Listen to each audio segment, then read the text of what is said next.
ब्रह्मपुर नामक गांव में एक पाखंडी बाबा का आश्रम होता है। उस गांव के सभी लोगों का बाबा पर बड़ा विश्वास था। वो अपनी परेशानियों का हल ढूंढने या झाड़ फूंक करवाने बाबा के पास जाते थे। वो पाखंडी बाबा उन सीधे साधे लोगों को अंधविश्वास में फंसाकर उनसे पैसे ऐंठता रहता है। आयुष्मान भव। बाबा, मैं कई सालों से औलाद सुख के लिए तड़प रहा हूँ।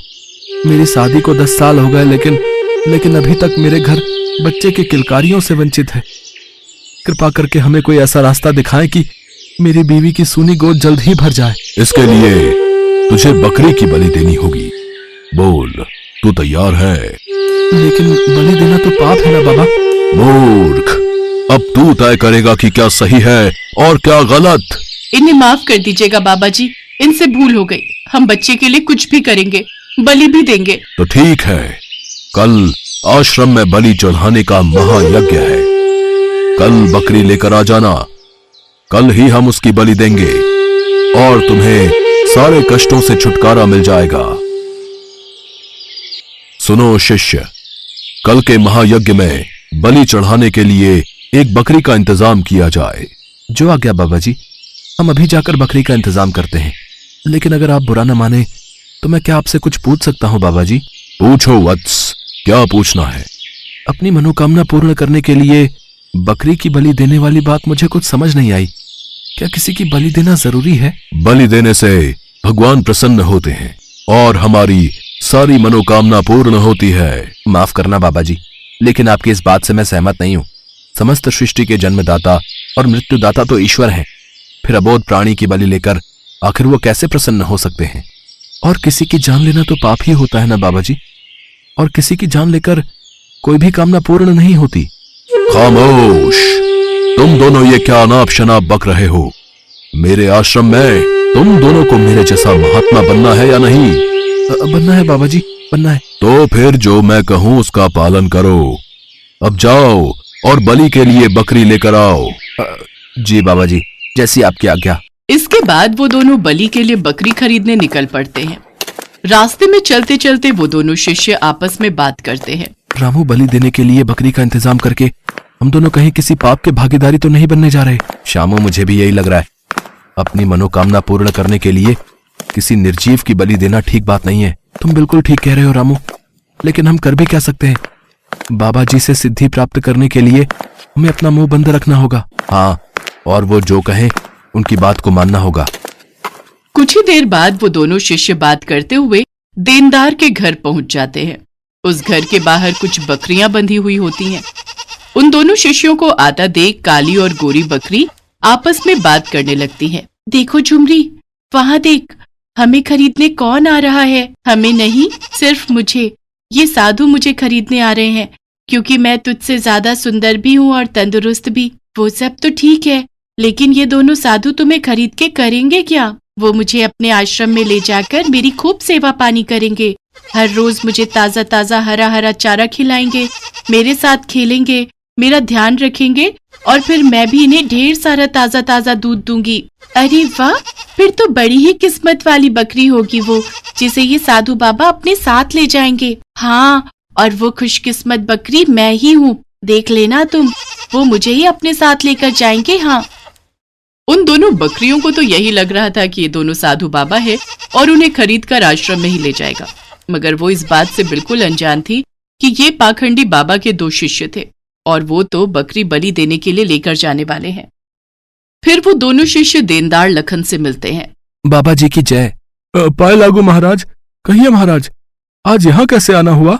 दरअसल बात यह है, बाबा जी ने हमें यहाँ एक बकरी खरीदने के लिए भेजा हुआ है, मगर बकरी सुंदर होने के साथ साथ तंदुरुस्त भी होनी चाहिए। सुना तुमने काली बकरी? उन्हें खूबसूरत और तंदुरुस्त बकरी की ही तलाश है और वो तो बस मैं हूँ। तब तो महाराज आप मेरी वो गोरी बकरी ले जाइए। वो खूबसूरत भी है और तंदुरुस्त भी है। देखा, मैं ना कहती थी कि वो मुझे ही ले जाएंगे। यार, तू तो सच में बड़ी ही किस्मत वाली है। वो तो मैं हूँ ही। ये लीजिए आपकी बकरी के पैसे। शुक्रिया महाराज। माफ करना महाराज, मैं एक बात बताना तो भूल ही गया। ये बकरी हर रोज 8 किलो दूध देती है। अरे, हमें इससे क्या करना? यह बकरी हमें दूध के लिए थोड़ी ना चाहिए, बल्कि इसका इस्तेमाल तो हम बलि चढ़ाने के लिए करेंगे। कल सुबह तक तो ये बकरी भगवान को प्यारी हो जाएगी। ये बात सुनते ही मानो गोरी बकरी के पैरों तले जमीन खिसक जाती है। बकरी की आंखों में आंसू आ जाते हैं। माफ करना बहन, मुझे अपनी तंदुरुस्ती और खूबसूरती पर बहुत ही घमंड था, मगर मैं ये नहीं जानती थी कि मेरी यही खूबी मेरी मौत का कारण बन जाएगी। ये लीजिए महाराज आपकी अमानत, आपकी बकरी। कुछ ही देर में वो दोनों बकरी को लेकर बाबा जी के आश्रम में पहुंच जाते हैं। बाबा जी की जय। बाबा, हम ये बकरी ले आए। अब कल सुबह ही तुम इस बकरी को स्नान करवाकर बलि के लिए हाजिर करना। आज इस बकरी का आखिरी दिन है। ये बात सोचकर ही मुझे रात भर नींद नहीं आई, लेकिन हम कर भी क्या सकते हैं? बाबा जी का हुक्म टाल भी तो नहीं सकते ना। दोनों की बातें बकरी बड़े ध्यान से सुनती है और ये जानकर कि बाबा जी के शिष्य उसकी बलि देने के खिलाफ हैं, उसकी जान में जान आई। चुपचाप मौत को गले लगाने से अच्छा है कि एक बार उससे डटकर मुकाबला किया जाए। बकरी को नहलाने के बाद जैसे ही वो दोनों बकरी को आश्रम की ओर लेकर चलते हैं, तभी रास्ते में बकरी ने उनसे कहा, आप दोनों की बातें सुनकर मुझे ऐसा लगा कि आप दोनों भले इंसान हो, इसलिए मैंने सोचा कि मरने से पहले आप दोनों से एक बात साझा करके ही मरूं। अच्छा, वो क्या बात है? मैं जानती हूँ कि आज मेरी बलि देकर मुझे मार दिया जाएगा, लेकिन फिर भी मैं आज बहुत खुश हूँ। अच्छा, लेकिन वो क्यों? क्योंकि मुझे तुम्हारे उस बाबा जी पर हंसी आ रही है।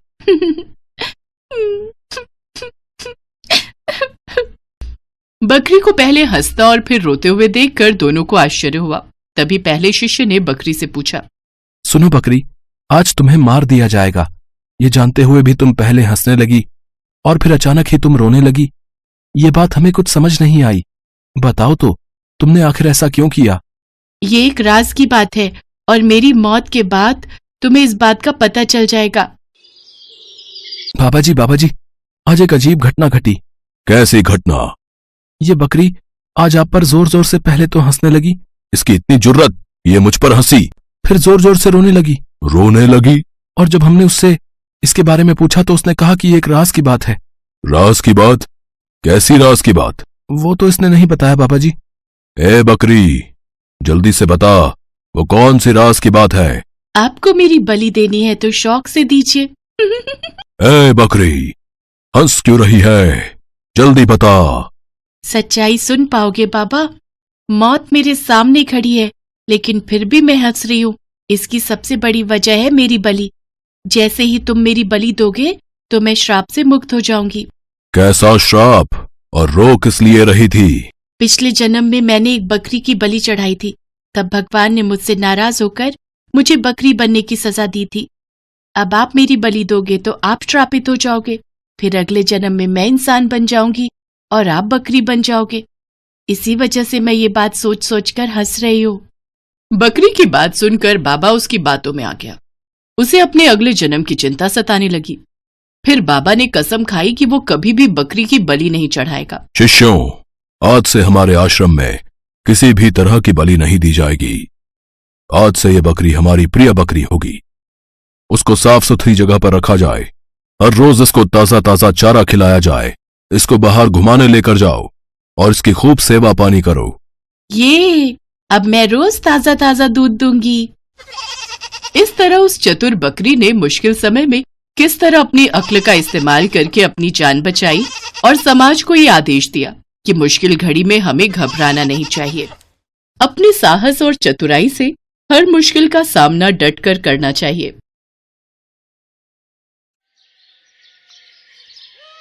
राजेश नाम का एक ऑटो वाला ऑटो चलाया करता था। उसकी बीवी शीतल और 7 साल का बेटा राजू था। वो अपने परिवार के साथ हंसी खुशी जिंदगी बसर कर रहे थे। अजी सुनती हो? हाँ, आ रही हूँ अभी। देखो मैं तुम्हारे लिए क्या लेकर आया हूँ। हाँ बोलिए, क्या हुआ? और इस पैकेट में क्या है? खुद ही देख लो, ये लो खोलो। इसमें तो साड़ी है जी। हाँ पता है मुझे।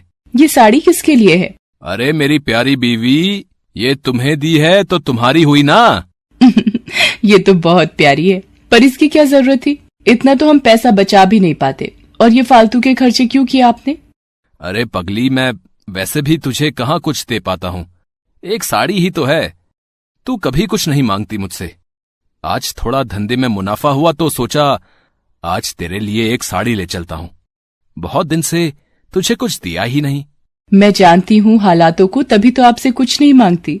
चल अब ये बेकार की बातें बंद कर और इसे पहन कर दिखाओ, देखूं तो इसमें मेरी बीवी कितनी सुंदर दिखती है। शीतल साड़ी पहनने अंदर चली जाती है और थोड़ी देर में साड़ी पहनकर बाहर आती है। आहा, देखा साड़ी कितनी सुंदर लग रही है तुझ पर, ये रंग तुझ पर बहुत खिल रहा है। इसी तरह हंसी खुशी से दिन बीत रहे थे। अचानक से राजेश की पत्नी शीतल बीमार हो जाती है और डॉक्टर की फीस और दवाइयां देते देते राजेश को अपना ऑटो बेचना पड़ जाता है। अब तो मेरे पास पैसे भी खत्म हो गए और शीतल की तबीयत में कोई सुधार भी नहीं हो रहा। अब पैसे कहाँ से आएंगे? शीतल को इस हालत में नहीं देखा जाता। ऐसा करता हूँ, अपना ऑटो बेच देता हूँ। राजेश ये सोचकर अपनी ऑटो लेकर एक दुकान पर पहुंचता है। भाई, मुझे ये ऑटो बेचना है। क्यों भाई, इस ऑटो में कोई खराबी है? ऑटो में कोई परेशानी नहीं है, मुझे पैसों की सख्त जरूरत है। मेरी बीवी बहुत बीमार है और मुझे पैसों की जरूरत है, इसलिए मुझे ऑटो बेचना पड़ रहा है। अरे भाई, अगर ऑटो बेच दोगे तो घर का खर्चा कैसे चलाओगे हैं? हाँ, पर बीवी की तबीयत भी तो देखनी है। उसकी दवाइयों के लिए मेरे पास पैसे नहीं हैं और मुझे कुछ समझ में नहीं आ रहा है कि अब क्या करूं। अरे भाई, एक काम कर सकते हैं आप, ऑटो बेचकर एक रिक्शा ले लो, जिससे कुछ पैसे भी मिल जाएंगे और तुम घर चलाने के लिए रिक्शा भी ले लोगे। क्या समझे? बात तो तुम सही कह रहे हो भाई। राजेश बात मान जाता है। राजेश ऑटो बेचकर एक रिक्शा ले लेता है और दिन रात उस पर मेहनत करता है। वहाँ राजेश की पत्नी की तबीयत अचानक खराब हो जाती है और वो उसे हॉस्पिटल लेकर जाता है। डॉक्टर साहब, मेरी पत्नी को एक बार देख लीजिए, उसकी तबीयत बहुत खराब है। ठीक है, इसे मेरे केबिन में लेकर आओ। राजेश शीतल को डॉक्टर के केबिन में लेकर जाता है। इनकी तबीयत बहुत खराब है, आप ये इंजेक्शन जल्दी से लेकर आइए, वरना मैं कुछ नहीं कर पाऊंगा। राजेश के पास पैसे नहीं थे। थोड़े से पैसे लेकर राजेश दवाई की दुकान पर जाता है और इंजेक्शन लेने के लिए पैसे देता है। इनमें 10 रुपए कम है। भाई, मुझे इंजेक्शन दे दो, मेरी बीवी की तबीयत बहुत खराब है। पहले 10 रुपए लेकर आओ। प्लीज मुझे ये इंजेक्शन दे दो, नहीं तो मेरी बीवी मर जाएगी। भाई, मेरे पास यही पैसे हैं और मुझे इंजेक्शन की बहुत जरूरत है। राजेश उसी दुकान के सामने रोने लग जाता है। उस दुकान वाले से रोते रोते अपनी बीवी के लिए इंजेक्शन मांग रहा होता है, लेकिन वो दुकान वाला बहुत लालची था। वो राजेश को वहाँ से भगा देता है। अरे कुछ भी करो, मुझे 10 रुपए दो तभी इंजेक्शन मिलेगा, वरना निकलो यहाँ से। राजेश बिना इंजेक्शन के ही वापस आ जाता है और उसकी बीवी का देहांत हो जाता है। राजेश अपने बेटे के साथ रहने लगता है। उधर दुकानदार, जिसका नाम विपिन था, जहां राजेश के पास पैसे न होने पर उसने राजेश को धक्का देकर भगा दिया था, वो एक बहुत ही लालची दुकानदार था। वो दवाइयों से बहुत पैसा कमाता था, इसीलिए उसने अपनी बहुत जायदाद कर ली थी। आजकल धंधे में बहुत कमाई हो रही है, हर माल में मुनाफा हो रहा है। अब एक काम करता हूँ कि एक प्लॉट और ले लेता हूँ। हाँ। विपिन घर पहुँचता है और प्लॉट लेने की सोचता है। पापा पापा। तभी विपिन को अपने बेटे की आवाज सुनाई देती है और भागकर जाता है तो देखता है कि उसका बेटा जमीन पर बेहोश पड़ा है। वो अपने बेटे को लेकर अस्पताल पहुँचता है। अब डॉक्टर साहब देखो, मेरे बेटे को क्या हो गया है? ये बेहोश कैसे हो गया? पता नहीं, जब मैं इसके पास गया तो ये बेहोश पड़ा हुआ था। मुझे इसका चेकअप करना होगा। डॉक्टर उसका चेकअप करता है तो वो विपिन को बताता है। अब क्या हुआ डॉक्टर, मेरा बेटा ठीक तो है? नहीं। क्या हुआ डॉक्टर? आप जरा तसल्ली रखें। अब क्या बात है डॉक्टर साहब, ऐसा आप क्यों कह रहे हैं? मुझे बहुत दुख के साथ कहना पड़ रहा है कि आपके बेटे को कैंसर है। विपिन के पैरों तले जमीन खिसक जाती है और अब संभालिए अपने आप को। ये क्या कह रहे हो डॉक्टर साहब? ऐसा कैसे हो गया? ये सच है विपिन जी। अब क्या कर सकते हैं? मेरा बेटा ठीक तो हो जाएगा ना? हाँ, उसके लिए कुछ महंगी दवाइयां जरूरी हैं और कुछ टाइम इलाज करना पड़ेगा और आपको थोड़ा सब्र रखना पड़ेगा। विपिन अपने बेटे का इलाज करवाना शुरू कर देता है। इस इलाज में बहुत पैसा लगाता है पर उसका बेटा ठीक नहीं होता। एक दिन उसके बेटे की तबीयत ज्यादा खराब हो जाती है तो डॉक्टर उसे दवाई लेने के लिए भेजते हैं। जैसे ही दवाइयों की दुकान पर जाता है, दवाई मांगता है। अब भाई, मुझे ये दवाई जल्दी से दे दो। ये दवाई तो बहुत महंगी है, क्या तुम्हारे पास इतने पैसे हैं? विपिन अपनी सारी जमीन जायदाद गंवा चुका था उसके इलाज में। अब उसके पास कुछ भी नहीं था, सिर्फ चंद रुपयों के अलावा। वो अपने सारे पैसे उसको दिखाता है और कहता है कि मेरे पास ज्यादा नहीं है, बस यही रुपए हैं। इतने में दवाई नहीं आएगी, 100 रुपए और चाहिए। पर भाई, मेरे पास इतने ही पैसे हैं, तो दवाई नहीं मिलेगी। जाओ और पैसे लेकर आओ, जाओ। मेरा बेटा बहुत बीमार है, मैं आपके 100 रुपए जल्दी ही चुका दूंगा। चलो हटो, निकलो यहाँ से। पहले 100 रुपए लेकर आओ, तुम्हारे जैसे रोज आते हैं। चलो भागो यहाँ से, गरीब कहीं के। विपिन को पता था कि ये दवाई बहुत सस्ती है और दुकानदार इसे बहुत महंगी बेच रहा है।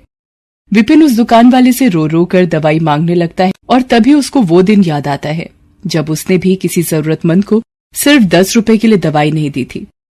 वो अपनी गलती मानता है और समझ जाता है कि करनी का फल तो भुगतना ही पड़ता है और विपिन बहुत रोता है। तभी दुकान वाला विपिन की हालत देख उसके पास आता है और उसको दवाई दे देता है। विपिन को दवाई के कारण अब बहुत देर हो चुकी होती है। अब कुछ देर में अस्पताल नहीं पहुंचा तो उसके बेटे का बचना मुश्किल था। विपिन भागते हुए जाने लगता है, लेकिन उसे पता था कि वो ऐसे नहीं पहुंच पाएगा, इसलिए कई लोगों से अस्पताल छोड़ने को कहता है, लेकिन उसके पास पैसे न होने पर कोई भी उसको अपनी गाड़ी में नहीं बिठाता। अगर मैं जल्दी ही अस्पताल नहीं पहुंचा तो मेरा बेटा। जब वो जा रहा होता है तो उसे ठोकर लगती है और वो गिरने लगता है। तभी एक रिक्शे वाला उसे आकर थाम लेता है। वो वही रिक्शे वाला होता है जिसको दवाई देने के लिए विपिन ने मना कर दिया था, लेकिन फिर भी वो अपने रिक्शे में विपिन को बिठा लेता है और पूछता है, भाई तुम्हें कहाँ छोड़ दूं? मेरा बेटा अस्पताल में है, मुझे वहां जल्दी पहुंचना है, लेकिन मेरे पास पैसे नहीं हैं। कोई बात नहीं, आप परेशान ना हो, सब ठीक हो जाएगा। मैं आपको वहाँ बिना पैसों के छोड़ दूंगा। विपिन बैठे बैठे बस अपने किए पर पछता रहा होता है। उसका लालच उसके सामने आ रहा था। वो अपने किए पर बहुत पछता रहा था, पर समय निकल चुका था। मैंने दूसरों का बहुत दिल दुखाया है और शायद इसीलिए आज मेरी ये हालत है। इसी वजह से मुझे आज ये दिन देखना पड़ रहा है। मैंने न जाने कितनों को दवाई नहीं दी, कुछ पैसों के लिए, और आज मैं भी वहीं खड़ा हूँ। आज मेरे पास भी पैसे नहीं है और दवाई की जरूरत है। सबको ऐसा ही महसूस होता होगा जैसा कि मैं लाचार महसूस कर रहा था। विपिन हॉस्पिटल पहुंचता है और वहां जाकर दवाई डॉक्टर को दे देता है। वहां उसके बेटे की तबीयत और खराब हो रही होती है। ये सब उससे देखा नहीं जाता और उसकी आंखों से आंसुओं की धारा निकल पड़ती है। तभी उसको भगवान की मूर्ति दिखाई पड़ती है। भगवान, मेरे कर्मों की सजा मेरे बच्चे को मत दो। जो सजा देनी है मुझे दे दो, पर मेरे बच्चे को बख्श दो। और ये कहकर वो फूट फूट कर रोने लगता है। तभी डॉक्टर वहां आते हैं और बताते हैं कि उनका बेटा अब ठीक है। विपिन राहत की सांस लेता है और उसके कुछ समय बाद विपिन का बेटा ठीक होकर घर